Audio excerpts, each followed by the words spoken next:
ও ঠাকুরগাঁও এলাকার মুসলমান ভাই, ও পর্দার অন্তরালের মা, একটু মনোযোগ দেন। আইয়ুব আলাইহিস সালাম কিন্তু রাহমাতুল লিল আলামিন না। আইয়ুব নবীর পরে আল্লাহ তাআলা যেই নবীকে দুনিয়ার মধ্যে প্রেরণ করেছেন তিনি হলেন হযরত জুলকিফল আলাইহিস সালাতু ওয়াস সালাম। কিন্তু জুলকিফল আলাইহিস সালাম কিন্তু রাহমাতুল লিল আলামিন না। জুলকিফল নবীর পরে দুনিয়ার মধ্যে আগমন করেন হযরত ইউনুস আলাইহিস সালাতু ওয়াস সালাম। ও বাবা, বুঝে থাকলে বলেন ইউনুস নবী কি রাহমাতুল লিল আলামিন?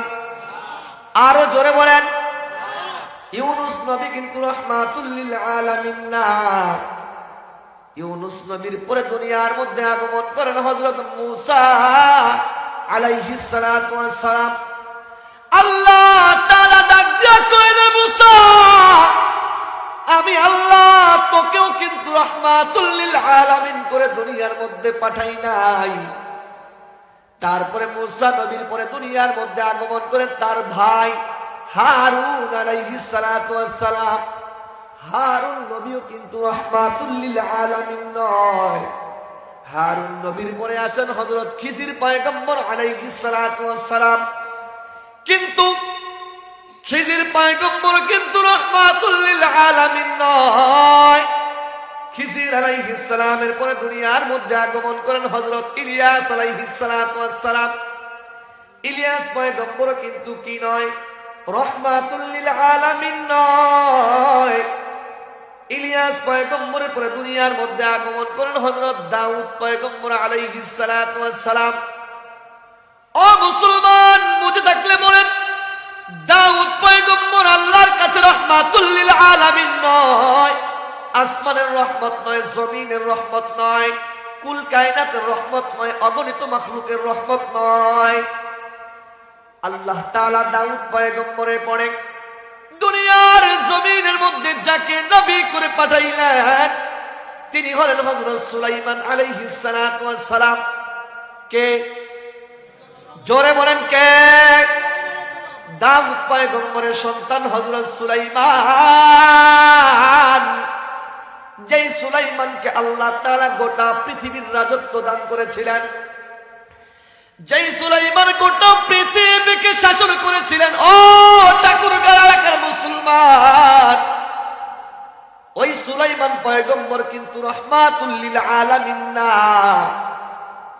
সুলাইমান নবীর পরে দুনিয়ার মধ্যে আগমন করেন জাকারিয়া আলাইহিস সালাতু ওয়াস সালাম। জাকারিয়া পয়গম্বরকে বলে, ও পয়গম্বর জাকারিয়া, তুমিও কিন্তু আমার কাছে রাহমাতুল লিল আলামিন নও। তোমাকে কিন্তু দুনিয়ার জন্য রহমত হিসাবে আমি আল্লাহ প্রেরণ করি নাই। জমিনের জন্য রহমত তুমি নাও, আসমানের জন্য রহমত তুমি নাও, আকাশের জন্য রহমত তুমি নাও, জমিনের জন্য রহমত তুমি নাও।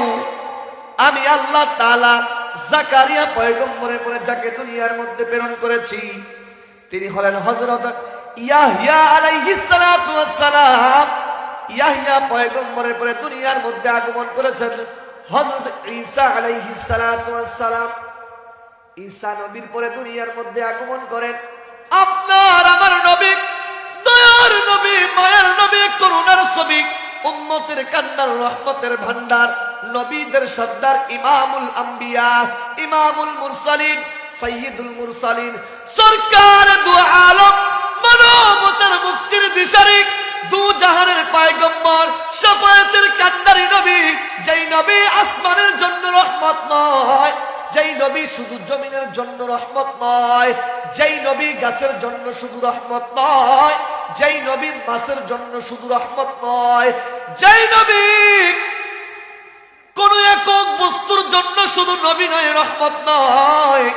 আল্লাহ তাআলা বলেন, ও তামাম দুনিয়ার মানুষ, ও সমস্ত পয়গম্বর, শোনো শোনো, আমি আল্লাহ যেই জায়গা পর্যন্ত রব, আমি আল্লাহ যেই জায়গা পর্যন্ত স্রষ্টা, আমি আল্লাহ যেই জায়গা পর্যন্ত সৃজনকারী, আমি আল্লাহ যেই জায়গা পর্যন্ত আমার বান্দার জন্য করম করনেওয়ালা, রহম করনেওয়ালা, দয়া করনেওয়ালা, সেই জায়গা পর্যন্ত আমার পয়গম্বর, আমার নবী, আমার হাবিব, আমার বন্ধু মুহাম্মদ রাসূলুল্লাহ, আমার নবী মুহাম্মদ রাসূলুল্লাহ সাল্লাল্লাহু আলাইহি ওয়াসাল্লাম হলেন রাহমাতুল লিল আলামিন। চিল্লায় কোন আল্লাহু আকবার।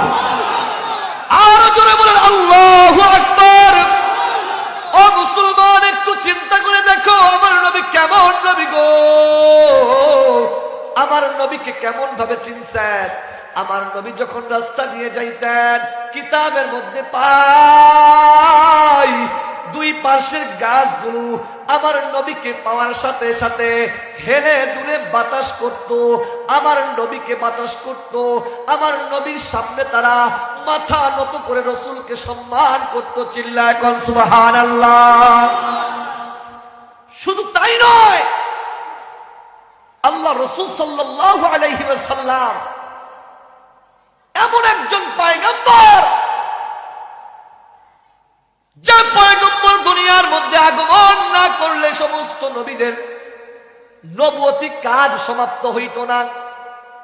নবীদের কাজ হলো সংবাদ প্রেরণ করা, সংবাদদাতা, আল্লাহর পক্ষ থেকে সংবাদ মানুষের কাছে কি করে দেওয়া, পৌঁছে দেওয়া। কথা বলে না কেন? কোন বাতিল ফিরকার কাছে, কোন রাউদ আর বাবের কাছে, কোন নাস্তিক আর বেঈমানের কাছে মুমিন কখনো মাথা নত করে নাই এবং করবেও না। কথা বলেন ঠিক কিনা? ঈমান দুর্বল হইলে দেখা যায় 5 টাকার বিনিময়ে, একটা পানের বিনিময়ে ঈমান বিক্রি হয়ে যায়। যায় কিনা বলেন? ভোটের সময় যায় না? 5 টাকার বিনিময়ে একটা ঈমানটা বিক্রি করে ফেলতেছেন। এই জন্য বলি কিছু সময় কারো কারো ঈমানের দাম 5 টাকা, কারো কারো ঈমানের দাম 10 টাকা, কারো কারো ঈমানের দাম 100 টাকা, কারো কারো ঈমানের দাম